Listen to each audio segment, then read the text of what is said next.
Hello, everyone, and thank you for joining today's webinar featuring our reseller partner, Lydonia. My name is Michelle Wiesenberg. I will be the moderator of today's session.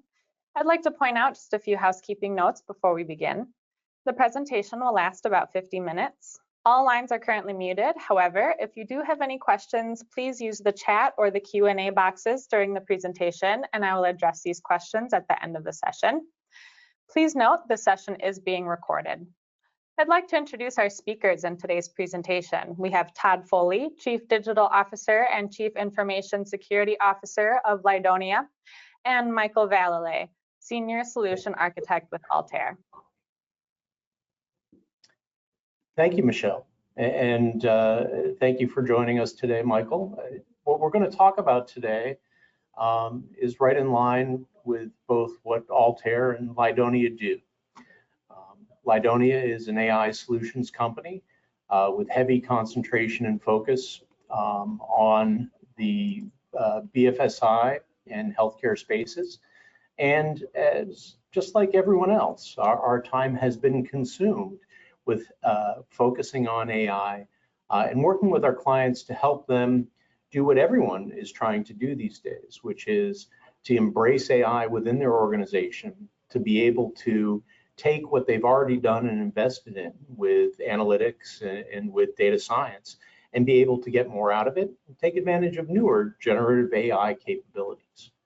When we look at what we do for our clients, we think it's really important not just to do AI, but to make sure that AI, as it's used and deployed, has a firm foundation on data. You can't really ask AI to make a decision with bad data. That it's secure and that model supports all the different types of engagement that people are using AI for these days. We're joined today with our partner, Altair, who is a leader in the space of AI, a leader in the space of analytics, and has been around for quite a while. I think in particular for our clients in the States, they have used some of Altair's products, sometimes without even knowing it's Altair. But they're a global organization with over 16,000 customers globally, and they have a comprehensive set of capabilities around AI and around analytics that they go to market with as part of their RapidMiner platform. We're going to talk about it in a bit of depth today. Michelle? Again, you know, when we look at how we combine things for our clients to actually deliver business outcomes, you can't do these things that we all aspire to do with AI without being able to address those foundational components of data security and automation. Michelle? But, you know, I think what we have found over the last few years is that organizations want to do more in many cases than they're really able to do. Not because they don't have the will or even the skill sets, but because the scale and the breadth of what they're trying to accomplish is such that existing data science and analytic teams are being overwhelmed by demand.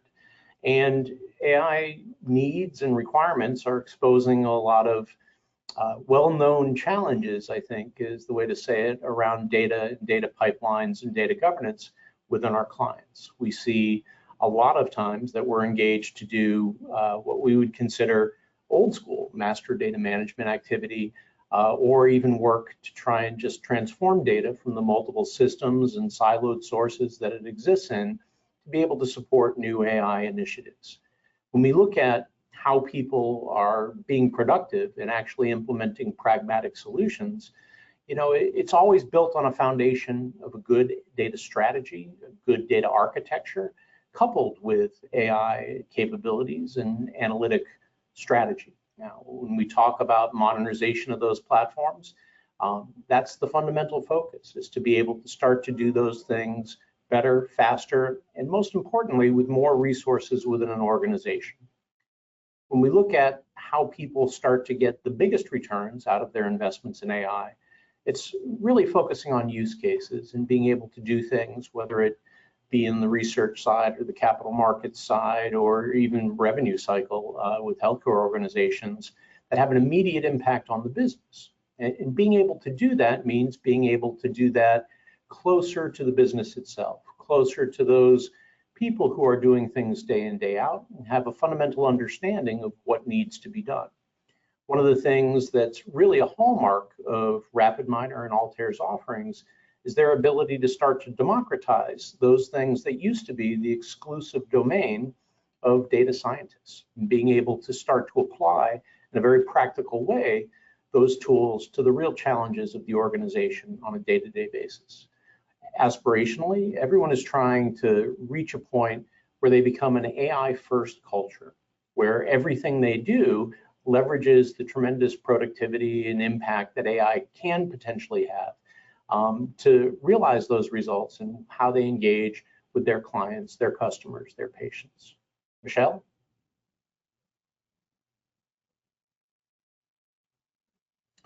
We know that the biggest challenge that a lot of our clients see is that they need to retrain their organization to enable people on AI, to govern it properly, to have the right modern tools in place to be able to use it effectively.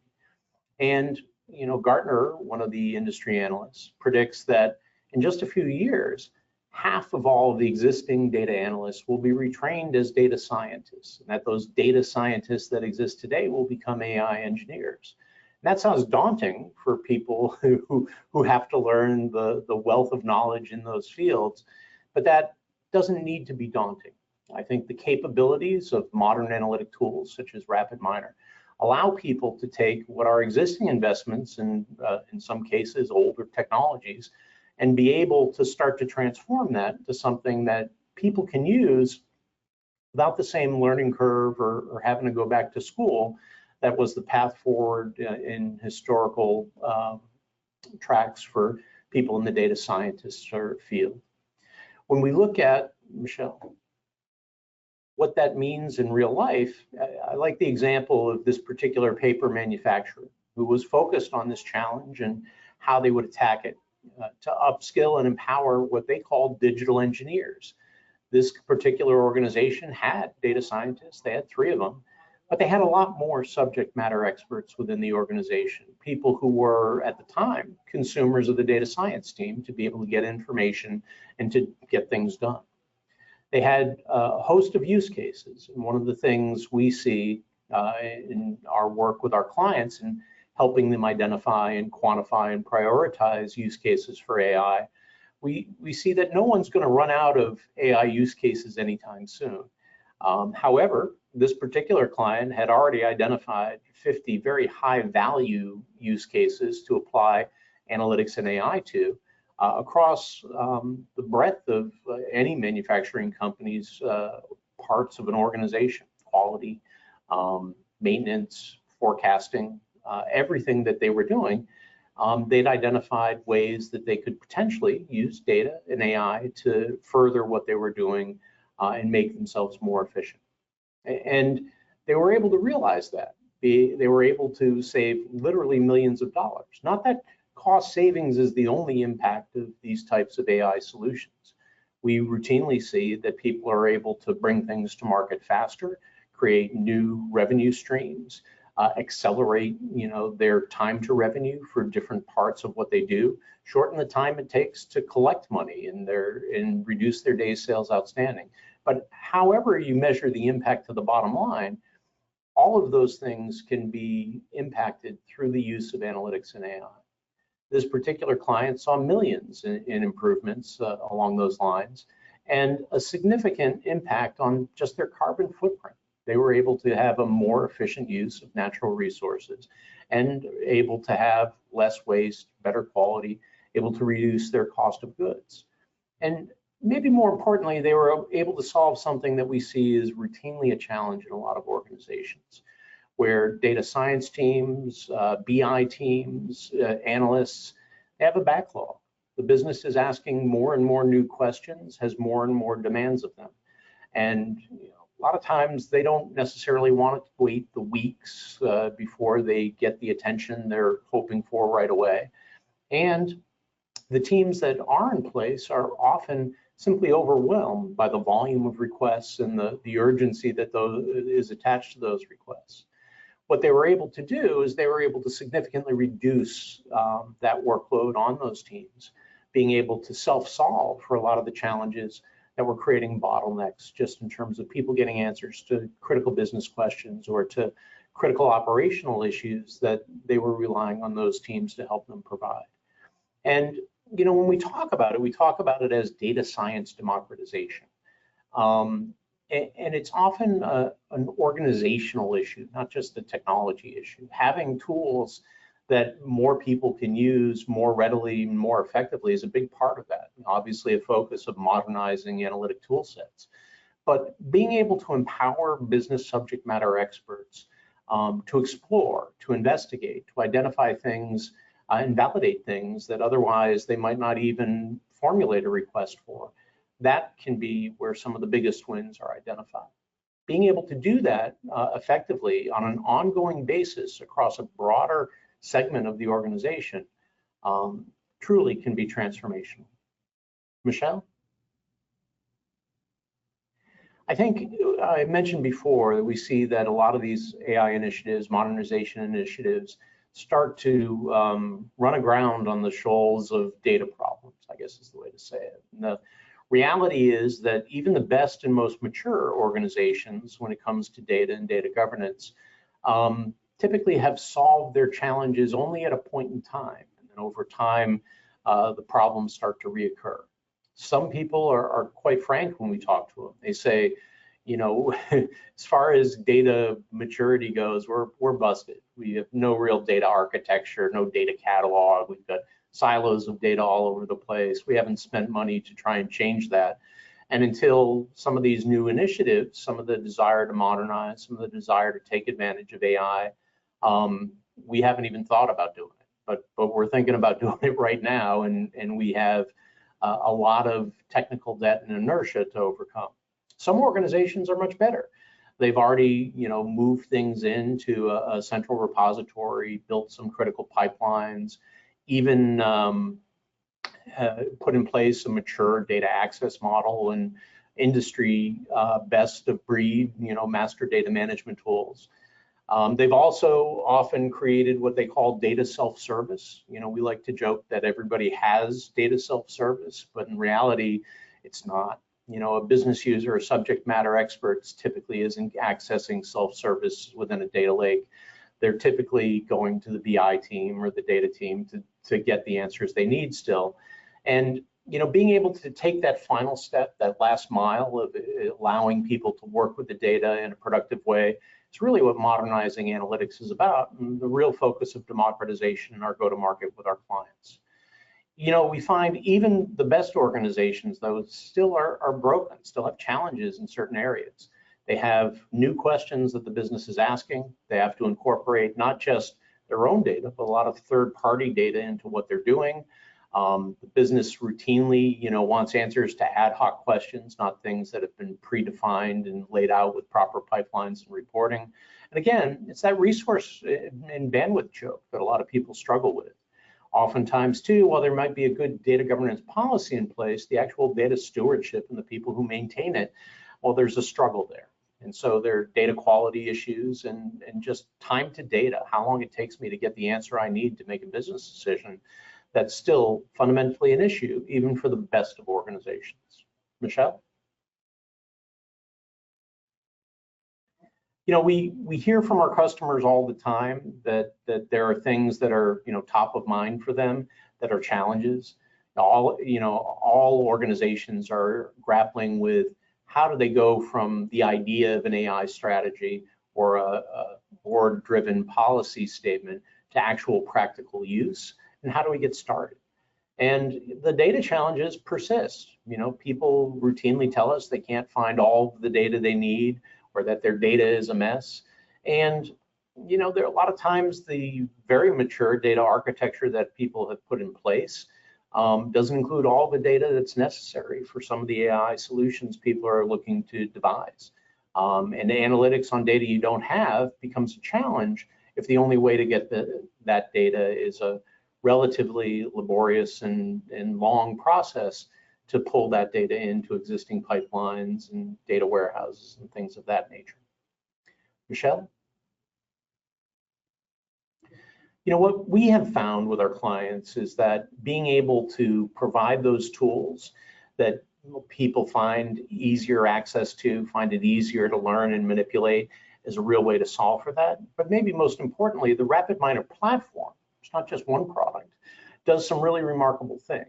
And it enables data science teams to be much more productive, to be able to do things, whether it be transformation of data, modeling, or anything else they do, that it's faster, easier, and simpler. It also gives them a platform to standardize, to take what might be disparate investments in analytic tool sets and capabilities across their organization, and to have one platform that does everything they need in a really flexible way. And Altair is very unique in how they license things, where you don't have to go through a Chinese menu of things and hope you guess as to what you're going to use. There's a simple licensing model that enables access to any of the tool sets within RapidMiner, just within one particular umbrella. So very easy to acquire, very easy to use, and more importantly, very powerful to do things that used to take a lot more time and effort from very highly skilled resources. Michelle? When we look at that platform, it is a platform. It includes different components, whether it be Monarch or AI Studio or SLC or visualization through Panopticon or IoT Studio, or most recently, an industry-leading graph database that came through the acquisition of a company called Cambridge Semantics, Altair and Lydonia, which is incredibly powerful, being able to give the business access to data through a semantic model that they understand. I won't dive too into it. Michael's going to go deeper, but Michelle, if you can go to the next slide. I do want to call out just the capabilities that RapidMiner has within AI, whether it be the ability to utilize existing contracts with generative AI models from cloud providers, whether it be Azure, OpenAI themselves, Google, or Amazon, but being able to enrich the data that people are working with all kinds of LLM integration in a really effortless way, in a secure way, more importantly. And then being able to create workflows for deployment and orchestration of models and using generative AI, and even no-code tuning of AI for new use cases or in specialized internal use. And it's very workflow-centric, right? Being able to design and configure workflows based on language descriptions and being able to truly take your internal data and transform it and combine it and create analytical results with simple language queries means that all of a sudden, the challenge and the cacophony of different sort of data sources of different accuracy and quality is something that almost anyone can use these tool sets to rationalize and to be able to gain value from. Michelle? I do want to call out too, one of the components of the RapidMiner platform that we've seen tremendous success with some of our clients with is Altair SLC. The capability to take what sounds like an old investment in models built using the SAS language, to be able to run them without the same cost of licensing, being able to continue to develop in SAS as well as R and Python, and to do modern AI work is something that's really unique and differentiated within the RapidMiner platform and within Altair SLC. Michelle? I think, as I said, the thing we really want to focus on is not just what you can do or just how much better the particular tool set is, how much modernization can impact the day-to-day, but how do you use these things to accomplish what businesses and organizations want to accomplish? How do you impact the bottom line? This particular example is a Lydonia client who was a sporting goods manufacturer. They were able to not only reduce their spend, but they were also able to significantly reduce their days sales outstanding to be able to have an impact that they were willing and glad to talk about to Wall Street during one of their earnings calls, and it had a very positive impact on their stock price. Being able to work with in this particular insurance broker who was looking at a ridiculous amount of effort dealing with what they called their direct bill statement process, being able to apply AI capabilities to do data extraction that they had been relying on old school OCR for really ineffectively to truly transform what they were doing. That particular client was actually able to bring back processes that they'd outsourced and obtain a significant savings over their outsourced cost. And then we had a smart transportation and service provider who was able to significantly reduce their title processing time. This particular client literally ran through millions and millions of pages and almost 500,000 documents overall in terms of being able to process title and registry deeds for fleets of vehicles for rental car companies and others that they handled the processing for. And being able to apply AI to that changed their business in a material way and allowed them to acquire significantly new revenue through new customer acquisition. They feel it alone was able to speak to a 30% new customer acquisition number and hard revenue increase. With that said, those are just a couple of the examples of where modern analytic and AI can make a difference for businesses, and where Altair RapidMiner in particular can be leveraged to have tremendous utility for any organization. With that said, I'll turn it over to Michael to share a little bit more. Perfect. So a couple of slides that I would like to go through. I'll speak about the analytics market, about Altair, what we provide and the different products, and then focus on SLC. So really it's a filtering exercise that we're going to go through here. What I want to do first of all is just speak about the analytics market and its current state, and from then until now, where did it start?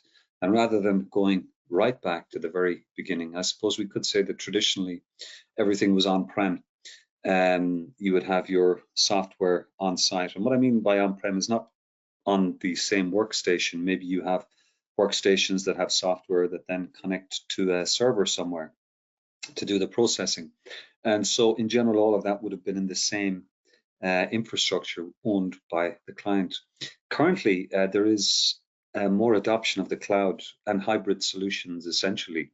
A lot of people are moving, but it seems to have been slow. And I guess that's a good thing from the perspective of the cloud providers, because AWS, GCP, and Azure, they all have their clouds set up in a way that people are sure now that they work and security has been incorporated. So there may have been a slow adoption, but I think those big providers knew where the market was actually going. There will be more and more people adopting the cloud. We do see quite a lot of hybrid solutions because there's some data that can't be moved off-site. And so it's retained on site with processing capacity, but everything else will be processed in the cloud and maybe in a remote location.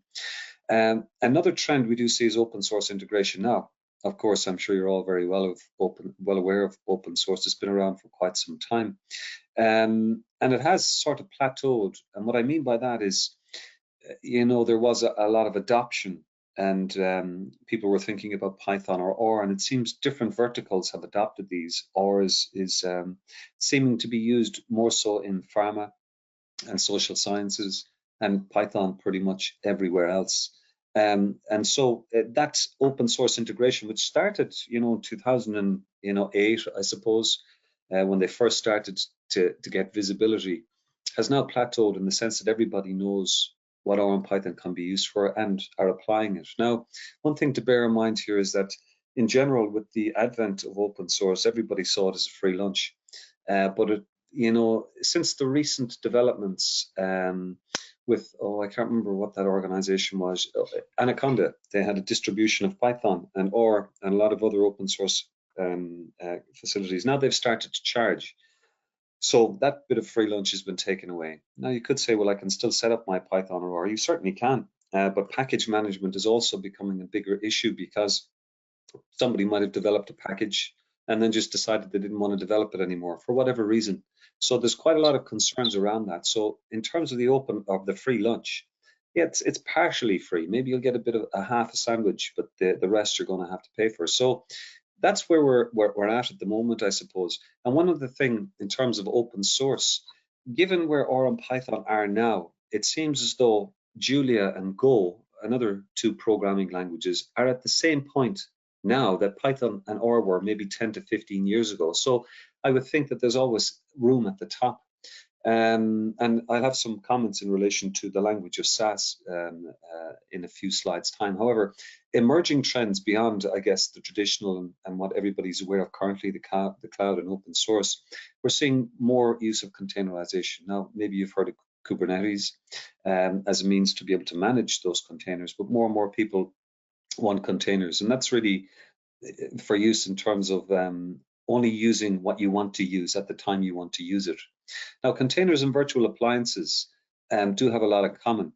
Containers are essentially virtual appliances without maybe a lot of additional weight. What I mean by that is maybe there's no UI component with the container. There may be with the virtual appliance. And it's just to make those things lightweight so they can be spun up very quickly and not very costly in terms of the storage and RAM and memory that they will need.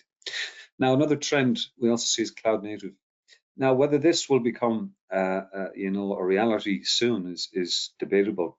And what I mean by that is not having any software on your workstation, either a laptop or a desktop. And I don't know if you use Microsoft 365 at the moment. I use it, but I use it solely via browser. And that seems to be the way Microsoft has gone in terms of its office setup. But a lot of other IT departments for other organizations want to see all other software going that way. Now, there is implications because if you're using a container or a virtual appliance, there may be lag in terms of the response. And some people traditionally like using a piece of software installed on their desktop because they can be assured of its reaction and its reaction time. However, with all of these things, you're on-prem going to the cloud with open source integration, with containers, VMs, and cloud native also, I guess, knocking on the door. What we're talking about here throughout is modernization. So how does somebody modernize? And there's lots of different verticals. Some of them are more modern than others and can more easily adopt the latest technology. And for example, the BFSI space, some banks have been around, for quite some time. And for them to modernize their implementations is quite an effort because it's sort of spawned and it's massive and it's everywhere. So to be able to even understand what their current situation is quite a big effort. So everybody's trying to modernize, but maybe some can run and some would have to move a little slower. Now, Altair can help in that modernization. And we have the entirety of an ecosystem available to you.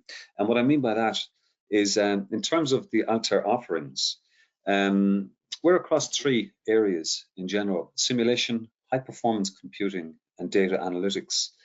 Design and simulation is where we started from, having products that would enable you to create a design of something and test stresses and strains.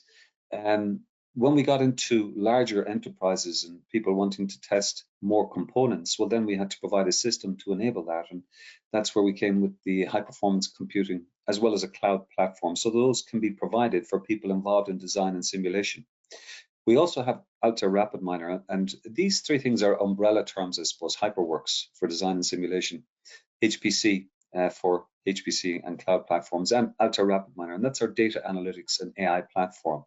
And that's the one that I will focus on.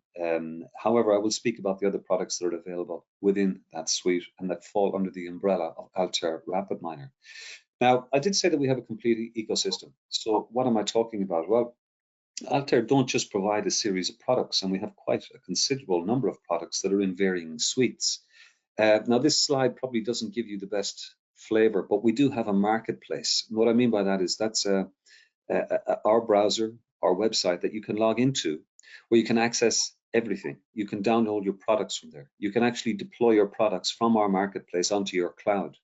So we have one platform, and we're tracking pace, I guess you could say, with the big boys. So we're not just a provider of one type of a solution or one specific type of software. We provide an end-to-end package, including having a marketplace, which is similar to the other cloud providers who also have their own marketplaces where people can, access their products from. So we make it very comprehensive in terms of accessing not only software, but collaboration. Everybody can access it. We have a licensing model that makes it easy to access all software as opposed to simply one. We have a units model, which means that if I'm using a piece of software, brilliant. If I want to use another piece of software, I can use it as well. I don't need to have an additional license. And that's, I guess, part of our strategy to ensure modernization and access to functionality, to be able to ensure that at some end, a goal can be achieved quite easily. So beyond the three areas that we're in, and the platform that we do provide in terms of its comprehensiveness, the umbrella of the Altair RapidMiner suite is something I would like to speak about. And we're going to focus on the DA suite. And in terms of the products that exist in that, I can't go through them all, of course. There's quite a few, but I'll just speak about the main ones. So first of all, we have Altair AI Studio and Altair AI Hub. These are essentially the same things. One is a desktop product, and one is, of course, a cloud product. AI Hub is cloud, and AI Studio is desktop product. These are our low-code, no-code tool. And so it's visual. You drag and drop, you parameterize blocks to perform specific tasks. I should say we have a learning academy associated with this, and it does include LLMs and generative AI. So it's probably the most bleeding edge tool that we have in terms of the adoption of those other technologies that are at the fore currently in the market. It includes a lot of ML and auto ML. So it'll automatically, build your models for you, assess what variables might be potentially good. And with the AI Hub, it gives you the ability to deploy those models or processes. So this is, I guess, a product that we took our umbrella term from. It used to be called Altair Rapid, or should I say RapidMiner, when it was not part of Altair. But since we've adopted it, we've used the term RapidMiner to refer to all of our data analytics products. And AI Studio and AI Hub are the names that are now assigned to the tool that you can see being displayed currently. So this is our AI Studio and AI Hub tool, which is for low-code, no-code users, including lots of generative AI and auto ML functionality. Now, we also have Altair Monarch, and I don't know if anyone has ever heard of this product. It's sort of, it does one thing, but it does that one thing very well. What does it do? Well, if you have a PDF document, for example, or anything like a report, which has consistency in terms of its entries, you can then create a model out of that and extract all of that information. So we use this thing called trapping. You trap particular strings. And then you can see these strings are used to extract that information, because we assume that information will be in the same place in each of these reports. So it can be used for PDF documents, for Excel files, and for other report type formats. Very straightforward to use, and will create structured data that can be used in other processes very easily. So again, it's part of our, how to say, the first step, if you will, in our tool. And what I mean by that is, in terms of the ecosystem that we do provide, the first thing you want to do is get your data. And this is one way to get it, which can be quite arduous. So if somebody had PDFs that they were sending or receiving, to extract the information from that is a time-consuming, low-level task. But with Altair Monarch, you can create a model and then automate that, so you never have to, do manual data entry again.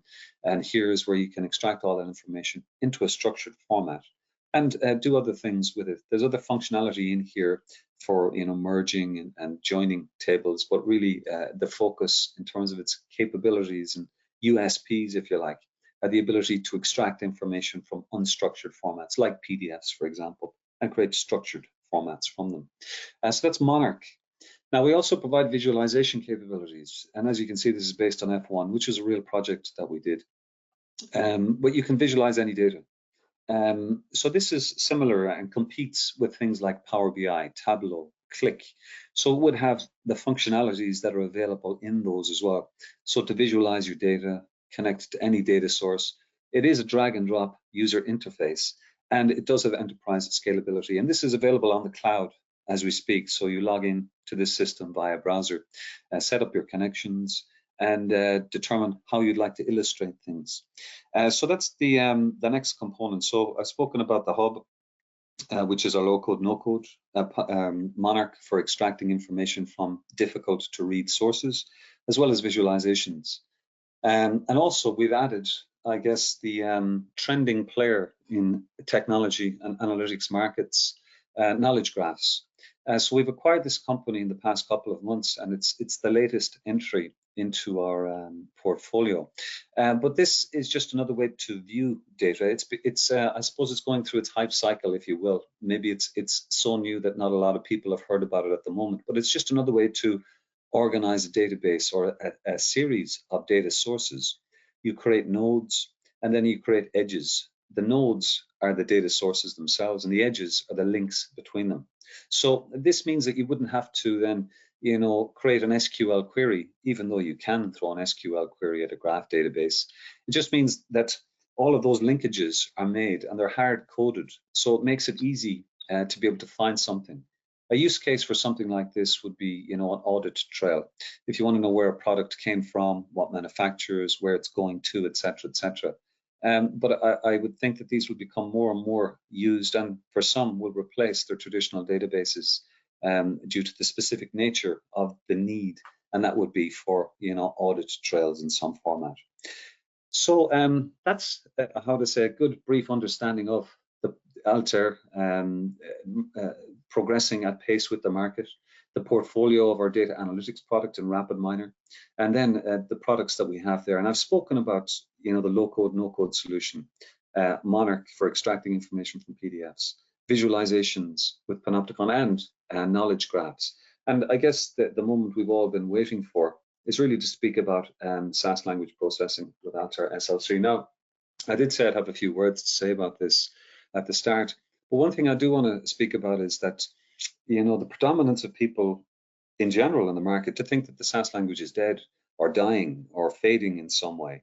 I would have a different perspective on this, and it would seem as though most people who are coming out of university now are skilled up in R and Python, but SAS is still the biggest revenue generator in data analytics, and I don't see that changing for quite some time. So I would think that more and more university graduates will be coming out with SAS skills, because now they're being sought after, and the cost of an employee with these skills is rising.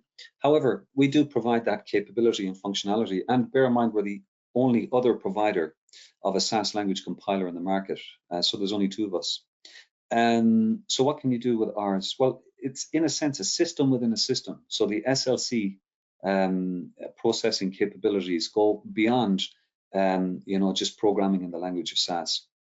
So we do have a platform that enables you to program in the language of SAS, but also to incorporate Python or an SQL. So you can combine all of those languages together in one, code file or a workflow, a drag and drop. You can access any data. And the beauty of our system is that we don't modularize data access capabilities or functionality. So we don't say have a driver package for X, Y, and Z databases and another driver package for other databases. No, we have one system, and we give you all of that with one license. So all of the data engines, all of the capability to program in multiple languages, as well as all of the access to the language elements that we provide. They're not modularized. Everything is provided with the one license. So that's an overview. Let's have a look at some of the elements. So this is the workbench, and this is really for developing code in the language of SAS. You can split the screens really easily, and you can simply run your code, and the log will scroll with verbose code computation times and any errors, the things that you would expect. And if you have multiple servers set up or connected, you can direct the processing to any one of those. In addition to the coding capabilities in the SAS language, you also have integration with R and Python through wrapper functions. So these are really straightforward. It's just a matter of using that wrapper function. Now, you can do all of this as well using drag and drop. So here we have what we call the workflow. My apologies. What we're showing here in the GIF is just the depth of capabilities. So you can, specify keyboard shortcuts. You can have code injection, etc., etc. And not only in terms of the open source integration via coding, we also integrate with Jupyter via API to Python as well. Now, the workflow here is similar to what I showed you for RapidMiner in the sense that it's drag and drop, but all of this, the workflow capability with the coding, is all in the one interface, and you can either code in the language of SAS, Python, or SQL, or you can do the exact same thing via workflows using the drag and drop blocks. I should also say, for those workflows as well, you can access the entirety of the SAS language code that's lying behind those. So even though you're using drag and drop, the underlying language is the language of SAS, and you can convert all of the blocks to that. And also, if the blocks have any Python or OR included, that will automatically be converted. It won't convert it from Python or OR into SAS, but we integrate with those environments, and they would be able to do the processing and then send the return results to us, as you can see here. Now, in terms of the addition to the workbench, we also have Hub, and this is a cloud-based system, and this is for governance and deployment. So any of the programs that you would build or code that you would create in the workbench can all be deployed to the Hub, and we'll show you some specific examples of that soon. However, what's being illustrated here is just user management. So you can import users from Active Directory using LDAP. You can add roles and permissions, and you can limit basically what anybody can see. Now, in terms of additional functionality, we can also deploy code as APIs and also deploy code as pipelines with scheduling available. Now, of course, I'm only speaking about the top line capabilities here, but generally we say this tool is for deployment and governance. Governance of your users and deployment of code as either APIs or as pipelines. So in terms of APIs, you can deploy a piece of code as an API, or you can deploy a workflow as an API. And so what we're looking at here is the ability to deploy any piece of code, a program, as an API. It exposes the URL, and the URL you can see here at the moment is what's underlying this website, where somebody gives you their values, you click submit, and it returns an assessment of whether they've been successful with their application. Uploading things is quite straightforward once you develop your program, and you will get a corresponding API for that program, which can be code or it can be the visual workflow. Deploying here is click steps, and once you find your program, you can access the URL for that and test its response from within the system itself. Now, those are APIs, and they can be deployed in either Python or SAS or SQL, or a combination of those languages. And we also expose the API URL. And one thing I should say finally before moving to the next slide is that anything you develop, or if you can conceive of a process in code, you can build it here and deploy it as an API. So there's really no limitations. You can parameterize things, you can get returns like graphs, tables, etc., or store things to a database somewhere, but very easy to access all of the API URLs. Now, in addition to deploying code as APIs, and APIs are generally used for what we call on-demand processing. So you select a set of values or give it a set of values, you click a button and it gives you a return response, as you can see here. Now, what if you need to deploy a job that needs to be scheduled? Well, we also cover that with pipelines. So with our pipeline capabilities, in addition to being able to deploy code as APIs for on-demand processing, we also have the capability to build pipelines.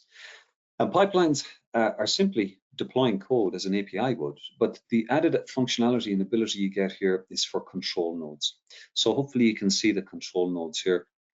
So you can direct the processing flow.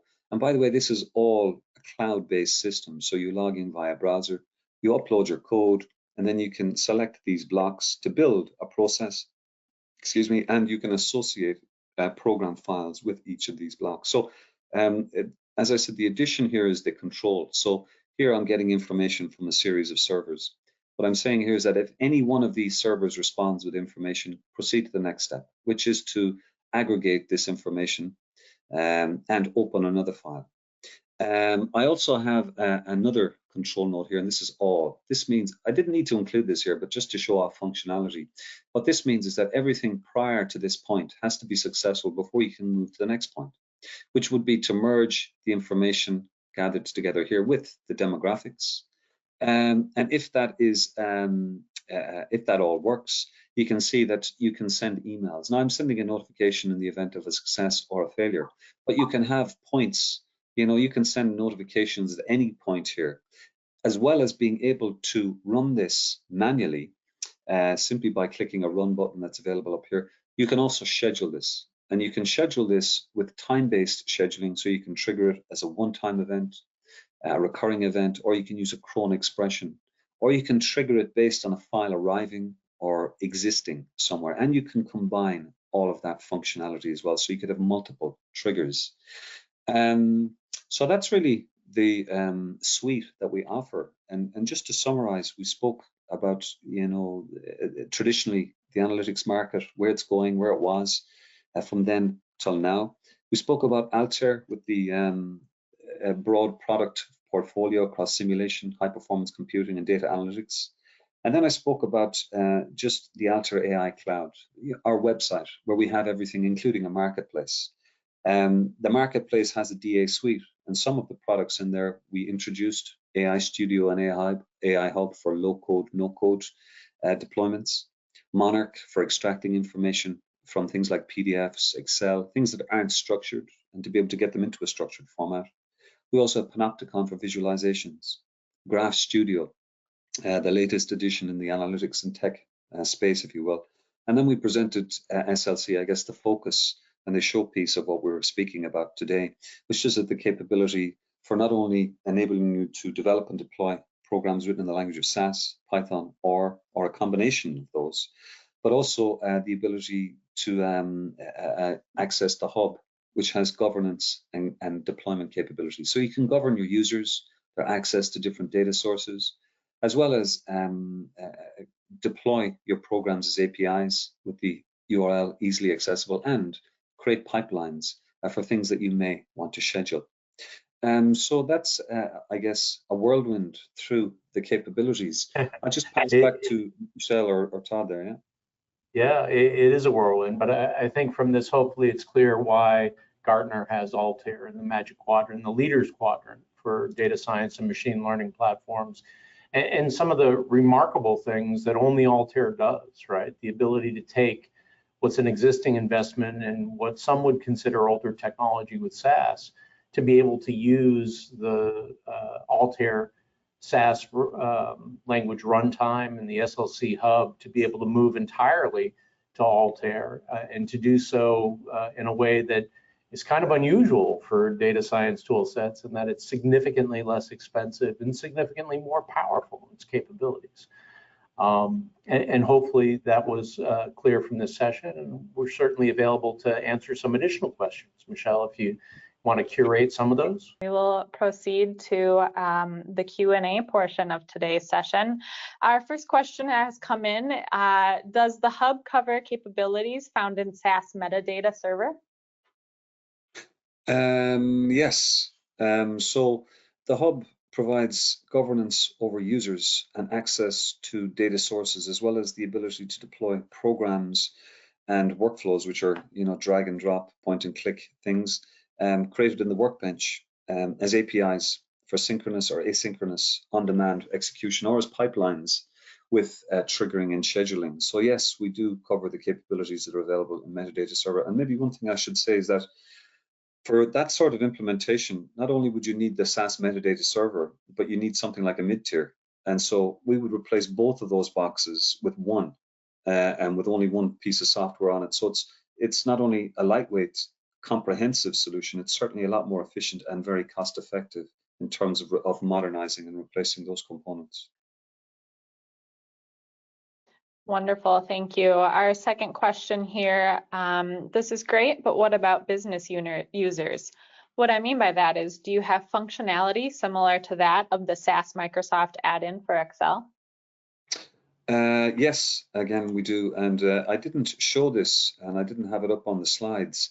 but we have a plugin for Excel. So if you can see my screen, Yep. we have a hub tab here, and you can connect to the hub. You just put in the host name, the port, and your username and password. And as a result of successful login, well, you can then ensure that data sets that are published to the hub are made available to any users, business users, if you would.